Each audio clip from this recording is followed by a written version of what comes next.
Dad, today we have such a fun discussion with Marla Mervis-Hartmann. She focuses on helping women in particular, but also men, improve their appreciation for themselves. She's been a highly sought-after speaker, has a TEDx talk, and she talks a lot about that. Today we talk in particular about what you as a dad, more importantly as a father and husband, can do to support your wife, what you can do to support your daughter if you have a daughter, and how you can help to guide your family forward so that all of these challenges that are presented to them through social media, body consciousness, food, overeating, over-dieting, all of those things, you have a role to play in that. She talks specifically about how we address that. She's a pretty fantastic person. I think you're going to get a lot out of this. If you're a dad who is maybe struggling with your weight or struggling with eating too much, or you feel like that's a challenge within your family in some form or fashion, this is absolutely the podcast for you. Please join me now in my conversation with Marla Mervis-Hartmann. So, Marla, you've given a stat before that 91% of women do not like their body and 81% of 10-year-olds are afraid of being fat. What's the status and state of women and their body image in 2025? You know, it's an interesting question that you're giving me, because in one way, people like me exist that are talking about positive body image. There's many influencers that say, or coaches and people talking about fat shaming and talking about body motivation and body love and all of this and freedom with food. And I think that is amazing. And I think that there is finally people to find that can be like, oh, I want that. Like if I would have had me back when I was going through all my disordered eating and crazy things as a teenager, I may not be where I am right now.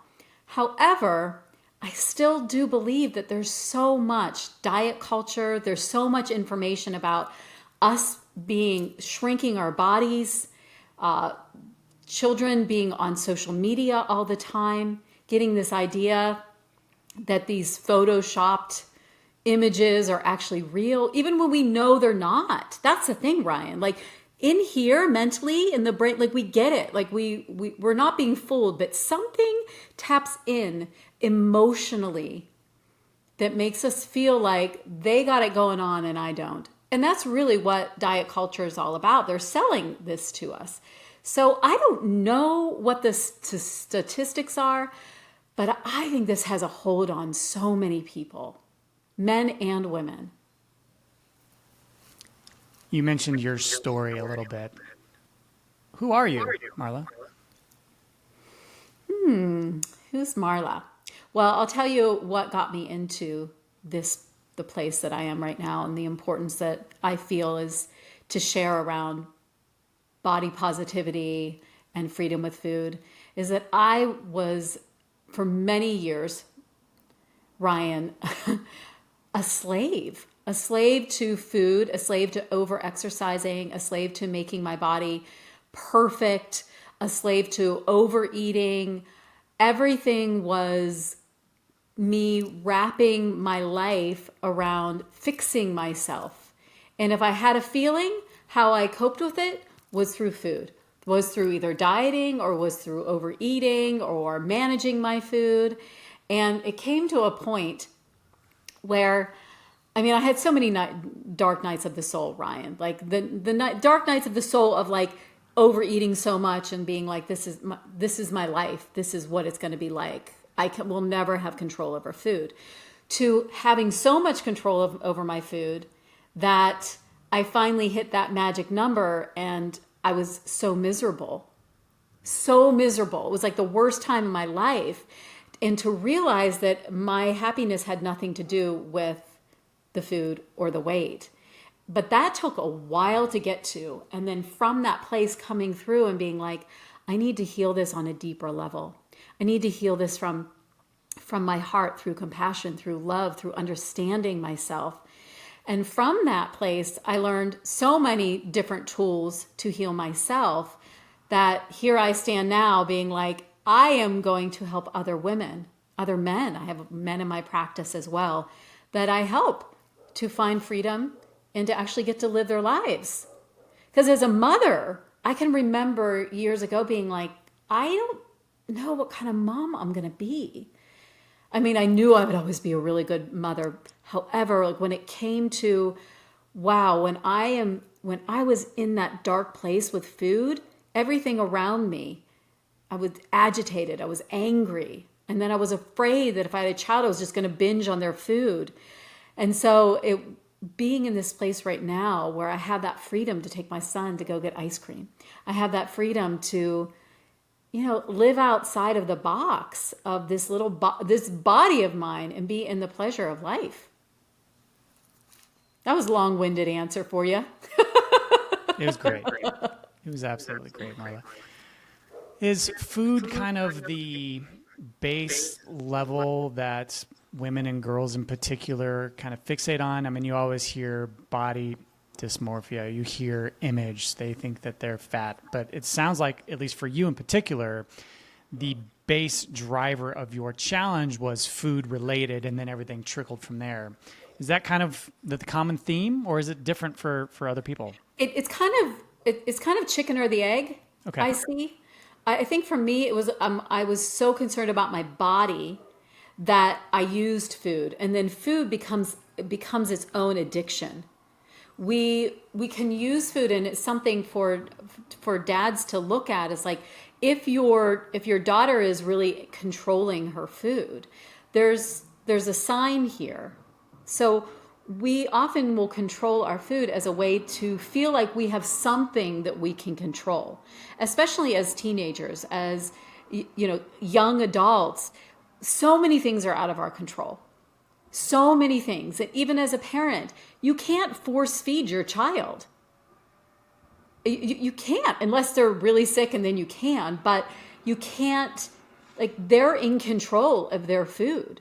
And some of them will take that to another level. So sometimes it has nothing to do with food or their body. It has it's the only thing that life feels out of control. And this is the way that I can find some control within myself. Now, what happens here, Ryan, is that is an addictive, just like alcohol, just like drugs, it changes the brain, it changes things, and it can make us, just become obsessed with dieting and controlling. And then the world out there says that's normal. You shouldn't eat that. You shouldn't eat that. That's not healthy. Well, they say that. So the world is telling us that we have to eat healthy. The world is saying that we're supposed to be in smaller bodies. So we get positive reinforcement on what our bodies look like and how we eat. So as a father, it's something to look towards and see what is going on here, and to notice how your son are eating. Now, not to be over control, not for you to start controlling, because that's not the way it works, but concerned and loving and just having an eye on it. I mean, I have a really positive assumption that the dads that are listening to this actually care. If they're listening to your podcast, specifically this one, there must be a concern, or there must be something that they're wanting to get so that they can be helpful in their daughter and their son's journey, and in their wife's journey. I can't resist continuing down the food rabbit hole. I've got two questions for you on that. First, you're making me feel guilty. So my son is 9, and he just got his expanders placed, right? So we're getting ready for braces and doing all that stuff. And he wasn't a good eater before that, but now we have to restrict all the types of food that he can eat. And he doesn't eat as much, right? Because he eats slower and all these things. And today he hates scrambled eggs, but it's a staple in our household. And we always make scrambled eggs, and he always doesn't want to eat them. But my wife was taking all 3 kids to the zoo today, and I knew he wouldn't be eating much, and I want him to get that protein. And I sat there and I forced him to have the last 2 small bites of it, and it was such a miserable experience for him. It was miserable for me. So what you're saying, and feel free to shame me, Marla, is don't do that. Don't force your kids to eat because they have that choice. Don't force them to eat, but you're also you're like, it's so fine tuned, and it depends on each child, right? And so, but it was not a good experience for either one of you. So that's a really good sign. And there's not the forcing, but there's also, like, I am concerned about you. Like, I want to make sure that you get this. We need to make sure that we eat enough, and we need to make sure that we get our protein and we take care of ourselves. But when that is very much connected to what we look like, Ryan, that's a whole other journey. Yeah. Right? And so it is important that we don't fixate on foods, but it's also important we do have to eat. So there is a fine tuning for you in there. Like, okay, buddy, like, you don't want to eat this. And so what are you going to do? Are Fair. you going to be okay? And he gets to have that experience of being hungry and in the back of his head saying, yeah, my dad was right. I probably needed to eat that. And that's going to go a lot further. Okay. Fair. Thank you. No, it's always a challenge. The second question on food, and then we can move on to some other stuff if you're okay with it. About this time last year, I read a book by Casey Means. It's called Good Energy. I'm not sure if you've read that before. She's the new Surgeon General, and fascinating book. Would highly recommend. Hard read, better on Audible. But basically, what she talked about is how sugar is the fundamental bane of the existence of our society today. High fructose corn syrup, all of the things that go into it. So I was scared enough after reading that book, Marla, to basically do my best to cut out 80% of sugar in my diet. The result of that 8 months worth of not having the cookie, not having the ice cream, I was in great shape, has been profound. My fitness level, my physique, and everything that goes along with it by simply doing that one thing has been profound. So, I know you're not a dietitian. What can you say, though, when you're talking about things like sugar? And for dads who are like, I just want to look a little bit better at the pool, what can we do without dieting to, kind of improve on that side of the house? Eat real food. Eat whole foods. I think it's pretty simple. It's like we're given all this food these days. It's so processed, and most processed stuff has things in it that hook us to eat more of it. And so the simpler we can make it, the more whole foods that we can go for. It's pretty simple. What do we tell our children? We're telling our children, don't eat that other cookie. You don't need to eat cookies this late at night. Like, we need to take that advice, not from the place of punishing ourselves, but actually giving ourselves freedom and all the benefits that you're receiving. Like, you just shared perfectly what these men are going to receive. You're going to receive the body that you want. You're going to receive, sugar is sugar. It's so darn good. Don't get me wrong. I love sugar. And it has to be taken as it is a drug, and it does things to our gut and to our brain. And so have the cookie, but maybe not 5.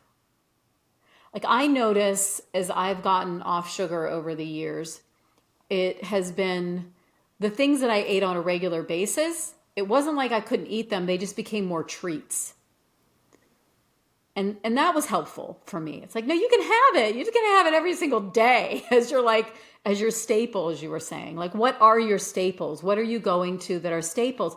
And it does take a little bit of weaning. It does take, there will be the craving. And I think they say pretty accurate on this one that when we're craving sugar, we give ourselves protein, and that will ground us. So when you're happy, not feeling Absolutely. You did a TEDx talk about 8 years ago, I think right now, TEDx Salinas. So if you just Google that, and I'll link it, of course, down below for you, Marla. But you talked in that, in particular, to finish up our food conversation, is to take pleasure in our food, slow down, enjoy the food, take luxurious bites. So rather than having the 3 scoops of massive ice cream, just have the kid size, enjoy every bite, and that is much more pleasurable than feeding yourself the rest of that and feeling miserable the rest of the day. Yeah, and so the whole idea of the TEDx talk is called the secret ingredient to feeling good in our body, and it takes takes you all through the process of pleasure in your life. And I think we're all moving so fast, we're missing out on the simple pleasures. So we're so rushing in all these different aspects and so many different parts of our life that we do it with our food as well. So working with a client last week, and one of the things we're working with her on is slowing down in all of her life, because she will eat so fast and she eats more and she makes herself wrong, and there's something wrong with me. I can't control my food. Like, but you're fast in everything. You're doing everything in a hectic manner. You're going to do the same with your food. So when we learn how to bring pleasure into, right, we're picking our kids up and wow, that's actually a beautiful view. Can I look at that for a moment instead of looking at my phone and being tied in? Like, those moments feed us so much more than we even realize. And that does go into our food. Okay, in this moment, I'm going to take a breath before I dive into my ice cream. We will use the ice cream to get us, and then we're eating it to get us grounded. And if we ground and then enjoy. And so, yes, sometimes we end up not needing as much because the body slows down. The body gets the information. Oh, we just had all this sugar. Oh, this was good. Oh, I think I'm done. Not all the time. I mean, let's face it. Sometimes like, this is good. I'm going to have another scoop because it is so pleasurable. And that's the journey that we're on. That's the journey of life that is important to be on, is how much pleasure, how much joy, how much happiness, how much goodness can we get from this life? Life is moving so fast. We are parenting children who a lot of them are really struggling, mental health. And so where can we suck life out of life? Where can we suck pleasure out of life? And that can be just like you said, with our ice cream. I'll make time for us to dive into this. Everything you're articulating, Marla, is meditation, mindfulness, being in the present moment. And I know you focus on that, especially Reiki, which I'll ask about. But I want to continue to frame the problem, if we can, real quick, in two different user sets, so to speak, right? The first is our wife, the things that they are going through, and then the second will be our daughters. So first, from our wife's perspective, what does the world look like through the eyes of our wife in 2025, Marla? You've been married for 10 years. The dating time is over. So that phase of being a woman, which I can only imagine, right? Trying to court me as a man or as a boyfriend and a soon-to-be husband, that's long gone. Where is the wife? What does that look like now for the wife that's been married for 5-10 years that we dads and husbands, more importantly, should be aware of? Well, it's a good question to ask. Is your wife in perimenopause or menopause? That's a good question. And if you don't, and you need to know that, and then you need to go get educated on what that actually means for her, because what happens for her is happening for you. And so there's a big shift that's happening in the woman's body. There's sometimes weight gain. There's a change in libido. There's so many things that feel out of control for her. And unfortunately, sometimes the husbands get the brunt of that. And so there's that understanding that is happening is really important. And as much support and care that, I mean, my husband's great. I mean, he's so good in this field, and he understands. I think it's so important, Ryan, is to know what is vulnerable for your wife. What part of their story with their food and their body, and I don't know any woman that doesn't have something like that feels vulnerable. Just, given birth, their body has changed. They're perimenopause, they've been with you for how long, right? Like, so many things have changed, and the body is changing, and weight is changing.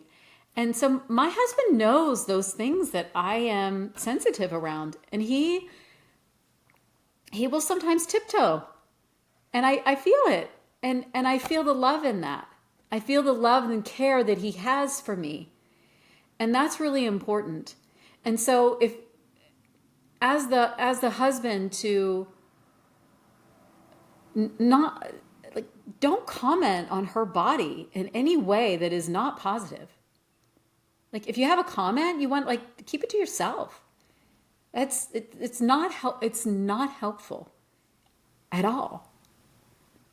Supportive, loving. Why do you love this? If your woman's body has changed, and I know that let's just face it, especially for men, they're more visual than women are, right? Like they get turned on more by visual, and so there can be that journey of, okay, this woman's body has changed. How can I actually allow myself to get turned on by this? What does turn me on, right? And how can I lean into that part of this woman? And because a woman feeling desirable is really important, even if she's like, leave me alone. There's still something that's really lovely about it. At least for me, anyway. So I think it's important to know that women have a lot more pressure on what their body looks like than you do. And there's a certain level, and my husband has had his own food challenges as a child, and so he gets it, but he doesn't get it. And I think and he knows that he doesn't get it. And I think it's important to realize that the frame of reference from a male brain and their body is different. We've been violated. We have been objectified as very young girls. And so the way that we are in these bodies, it's just different. And so there's a level of kindness and compassion that needs to be a part of everything, especially when it pertains to body. Yeah, it's difficult as a man to appreciate all of those challenges. It's good to hear it from you. I did a video a while back about the 10 things that change after you have a baby, and that was kind of the first one. Sex life's going to change. Mm-hmm. The way that your wife feels about being touched is going to change, especially when you got 3 kids that are always hanging on her, right? So, yeah, those are the challenges, especially dad, if you're watching this and your wife just had a baby, watch that video. But more importantly, check out Marla, her stuff, because it's super important. Okay, thank you.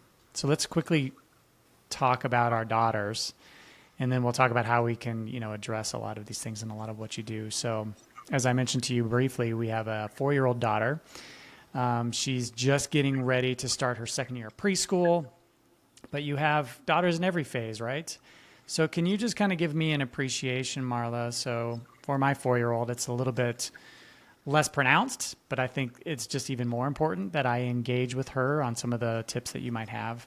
But then step it up. What are some of the challenges that a 3rd grade girl sees, 6th grade, junior in high school, college?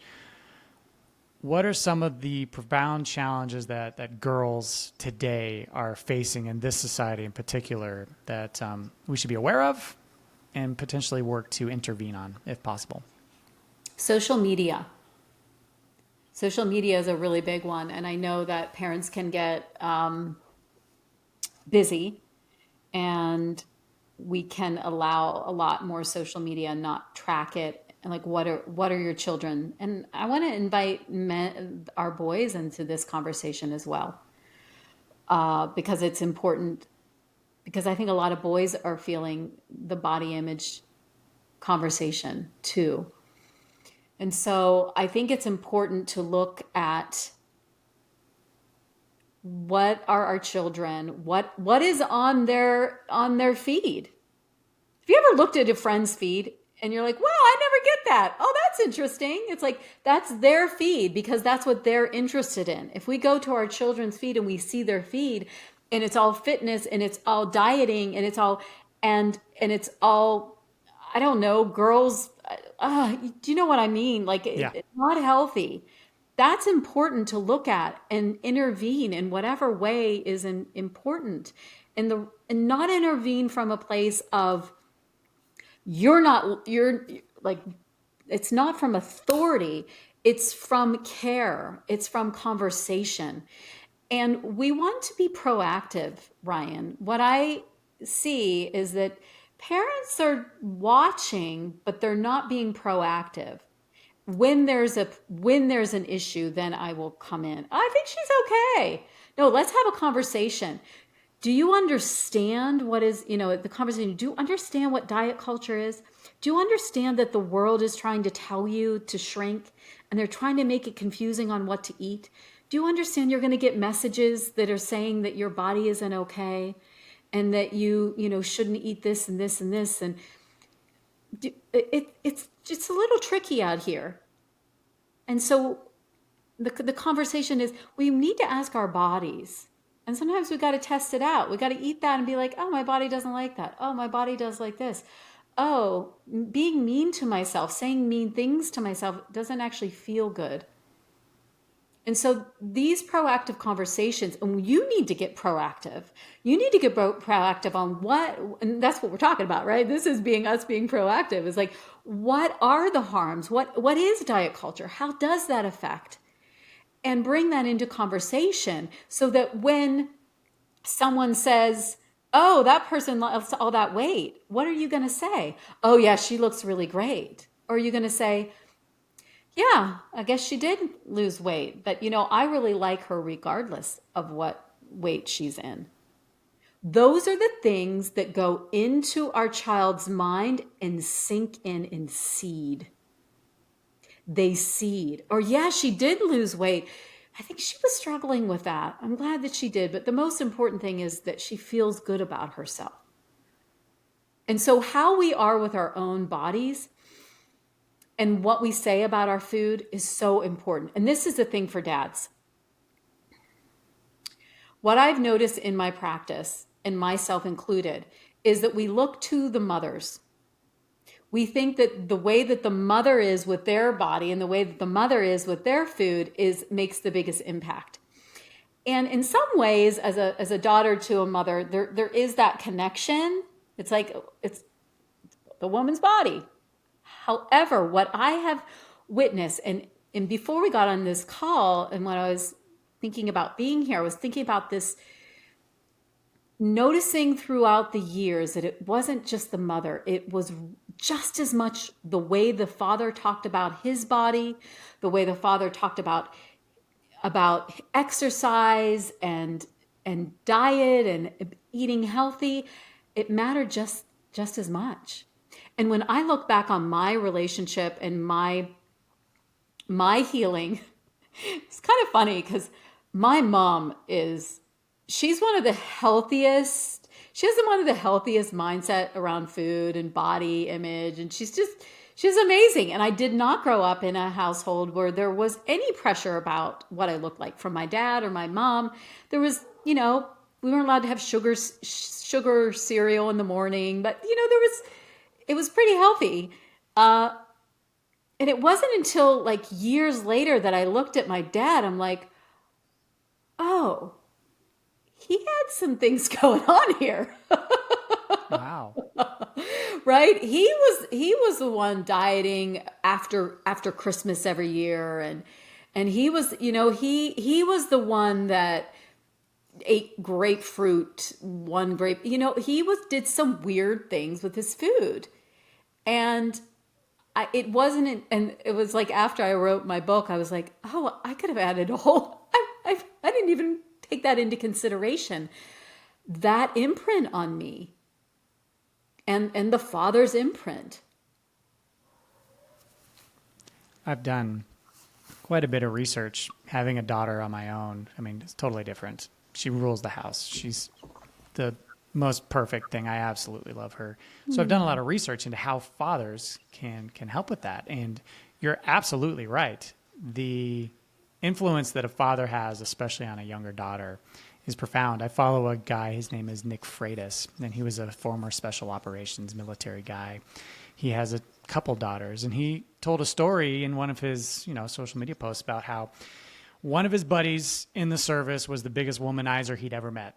Every time they were on deployment, he was off on liberty doing all the things and catching all the girls. And he asked him, How can I ensure that my daughter never, ever falls for a guy like you? And the guy told him, tell her you love her. That way, people like me who say it, that daughter will know that that person is not being truthful, is not being genuine. And I've always taken that, and I take it to heart so specifically, Marla, because I think that's where dads like us can really start to make that change as one model, everything that you were talking about around food. But in particular, when you're talking about social media and all the different things that you just articulated, if they have a father that they see as the ultimate person that they should love and marry, right? That will be what they look for as the guide for them moving forward. So at least that's what I tell myself. And that seems to jive exactly with what you're talking about too. Yes, and I think that is, when you say that, it's pretty simple, right? And it can feel like a lot of pressure as well. And the simplicity, I think, is what we want to lean into, is how can we accept? And specifically when we're talking about body image, how can we, just like I said with the wives, like my dad never, I don't remember ever a time when he commented on my body. Maybe once when I lost too much weight and he was concerned, which was like appropriate. Like, whoa, you lost a lot of weight, Mar. Like that was appropriate. And it got my attention. It got my attention because he hadn't been commenting on it. And so I think our relationship with our own body as a parent, my relationship with my own body and the things that I say to myself and about myself and about my body, those are the things that my son hears. Those are the things that your child hears. If you're ridiculing your body and you're making yourself wrong and saying, I shouldn't have eaten that, I'm disgusting, or giving that even disgusting feeling or anger towards yourself, those are the things that our children pick up. And if you don't like your body, they're like, you're amazing. You're like the king and the queen of my life, and you don't like you? What does that mean for me? There's a level of unsafety that a child feels when we don't feel safe and we don't love our bodies. We don't love ourselves. Ryan, it's such great leverage. Having children is such great leverage to clean up our act.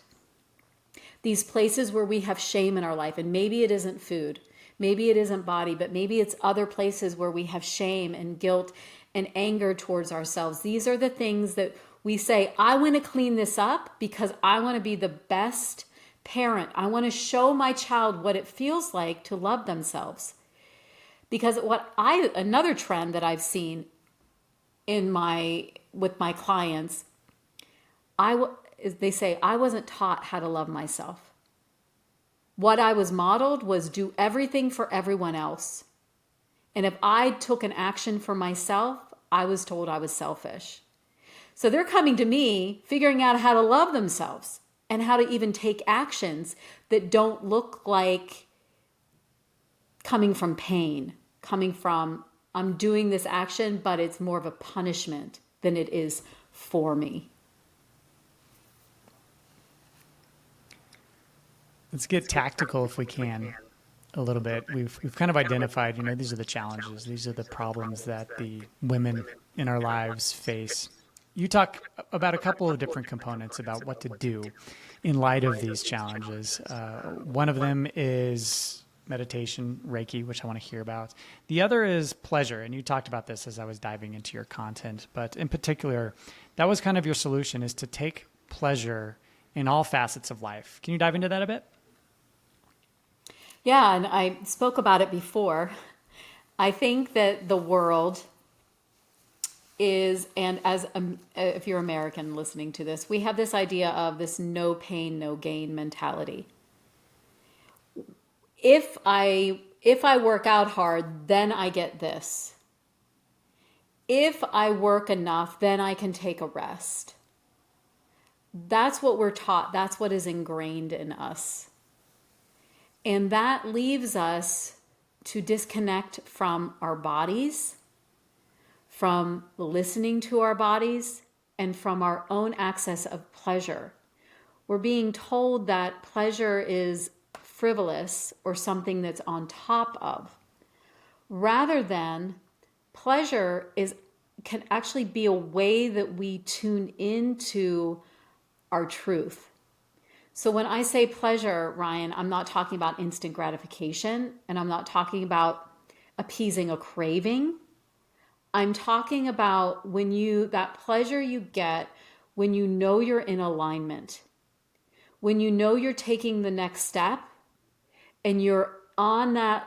We all been there, like you're in the zone. And even when things are coming at you and they may even be stressful, it's like there's a pleasure. There's almost like yeah, like I got it, right? That's because we've listened enough and we've allowed ourselves to tune into the pleasure of this moment to be like, this is what's right. So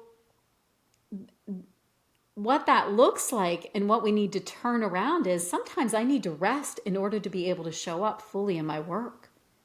Like actually questioning what is true here. Because we've been taught this forever. So I've noticed I'm questioning so many things in my life. Is that true?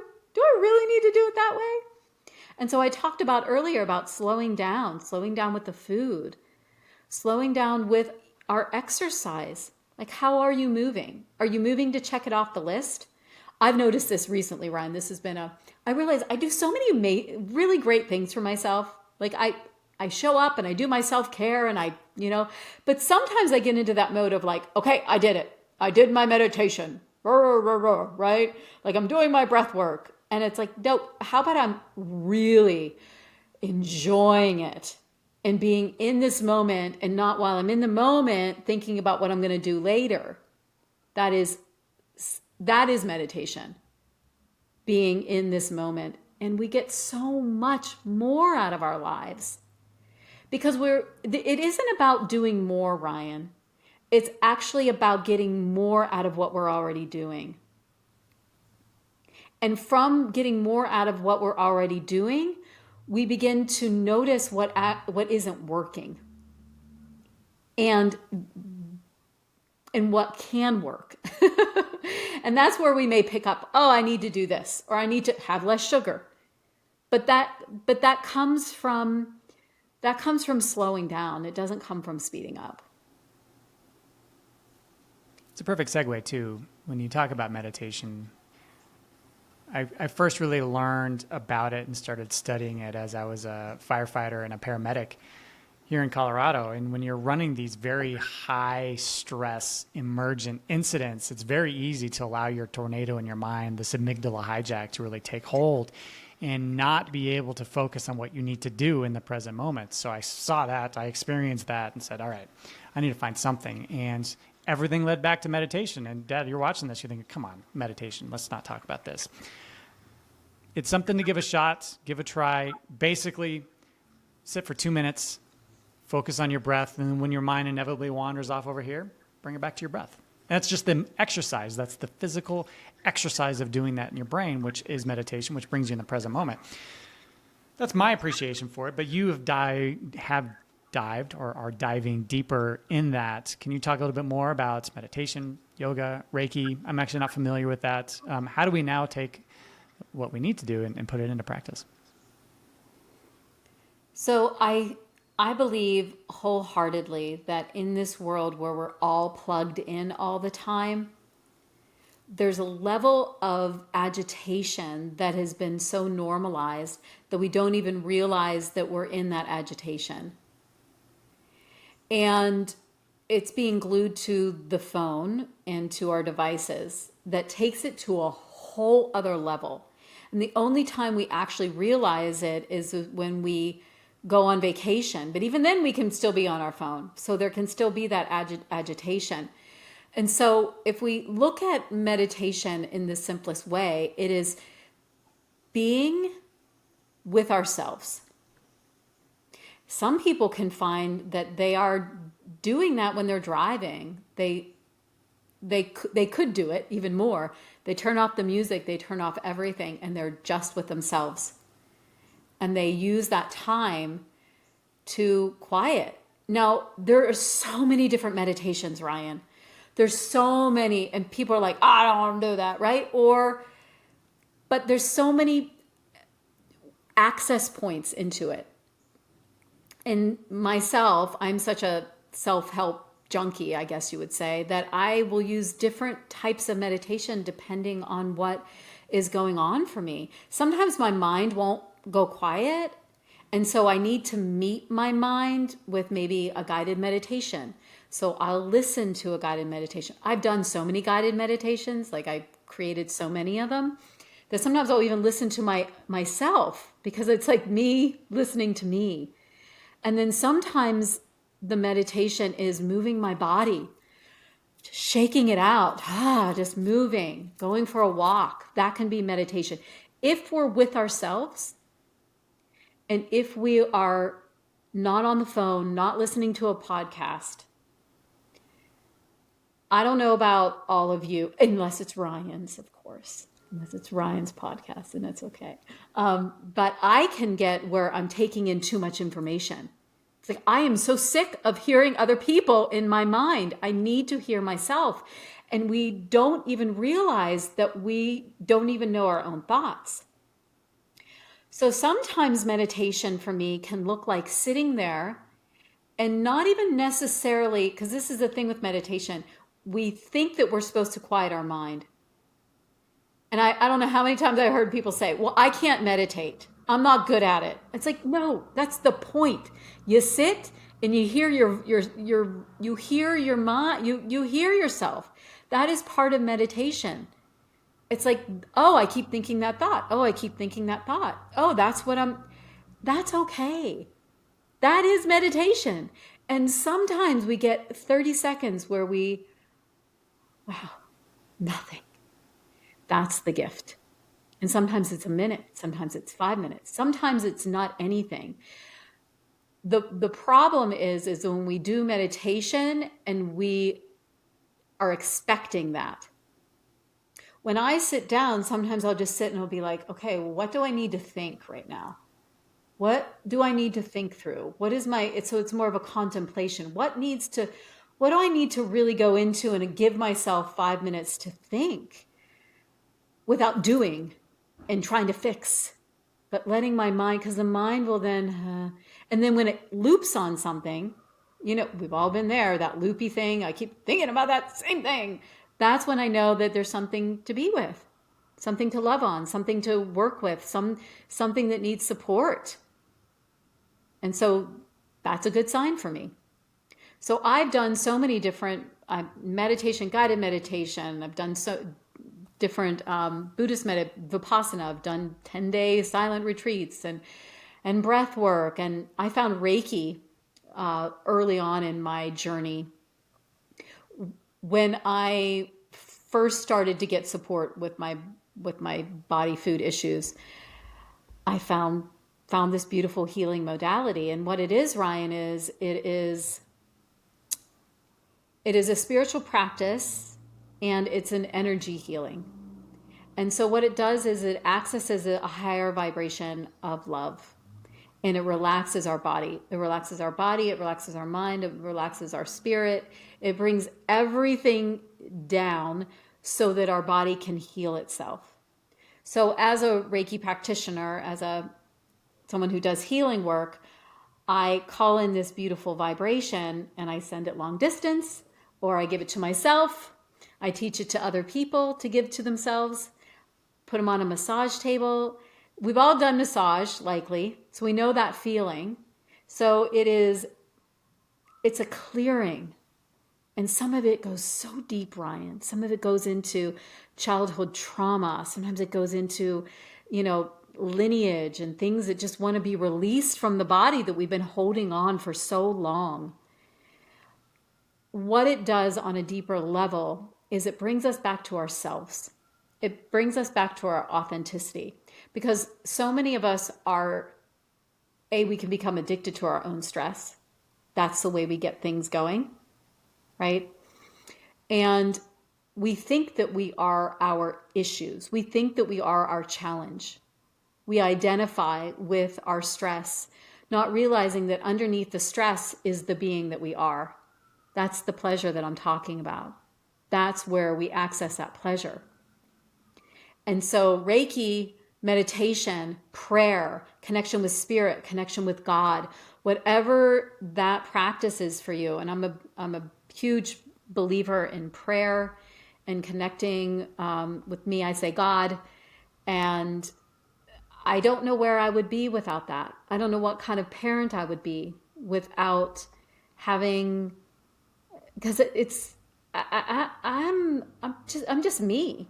I don't rule the world, right? And so I need help. And, so it's been super helpful. And I encourage everyone to find their way with this. It's so cool. I've only been doing this podcast for about a year, but I've talked to amazing people like you, Marla. The common thread, I would say among 95% of all of them, is they have a central appreciation for faith, Jesus, God, or whomever in their life.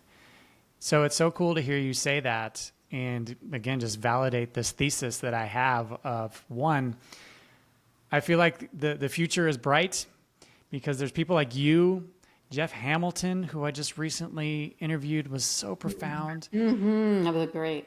And yeah, so the opportunity to do good things in this world, to improve ourselves, to improve our lives, to improve our children's lives, starts with God, starts with faith, starts with meditation, and taking a focus on the pleasure in life. Thank you for that.